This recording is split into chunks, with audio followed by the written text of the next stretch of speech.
ঢাকায় এসে খেলতে আগ্রহী ব্রাজিল। জাতীয় স্টেডিয়াম পরিদর্শনের পর সন্তোষ প্রকাশ করেছে দেশটির প্রতিনিধি দল, জানিয়েছে বাফুফে। নিরপেক্ষ ভেন্যু হিসেবে ঢাকার স্টেডিয়ামকে বিবেচনায় রাখতে পারে ব্রাজিল ফুটবল। তবে কবে নাগাদ আসতে পারে সেলেসাওরা সে বিষয়ে স্পষ্ট ধারণা পাওয়া যায়নি। অক্টোবরে কলকাতা সল্টলেকে ভারতের সঙ্গে ব্রাজিলের প্রীতি ম্যাচ। সেখানে ভেন্যু পরিদর্শন করে হঠাৎ ঢাকায় ব্রাজিলের প্রতিনিধি দল সরাসরি যায় জাতীয় স্টেডিয়ামে। সেখানে মাঠ, gallery, dressing room, media box ও অন্যান্য সুযোগ সুবিধা ঘুরে দেখেন। বাফুফের সাধারণ সম্পাদক ও গ্রাউন্ডস কমিটির চেয়ারম্যান ছিলেন তাদের সঙ্গে।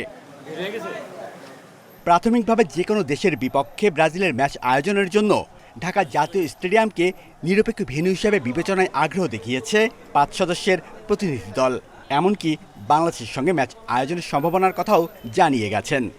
ওনারা আমাদেরকে বলছে মাঠটা তারা দেখে গেছে, স্টেডিয়ামের পরিবেশ দেখে গেছে, আমাদেরকে বলেছে তারা তাদের নিরপেক্ষ ভেন্যু হিসেবে আমাদেরকে এটা নিতে পারে, আমাদের স্টেডিয়ামটা চাইতে পারে, অথবা আমাদের দেশের সাথেও কোনো ম্যাচ খেলতে পারে তারা। 25 ও 29 সেপ্টেম্বর অস্ট্রেলিয়ায় দুটি ম্যাচ খেলবে ব্রাজিল। ভারতের পথে রওনা দেওয়ার আগে 30 সেপ্টেম্বর বা 1 অক্টোবর ঢাকায় অনুশীলন ও বিরতির সম্ভাবনা নিয়েও গুঞ্জন চলছে।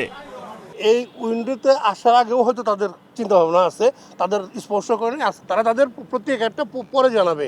তারা আজকে মাঠটা স্টেডিয়ামের পরিবেশ দেখার জন্য শুধু আসছে।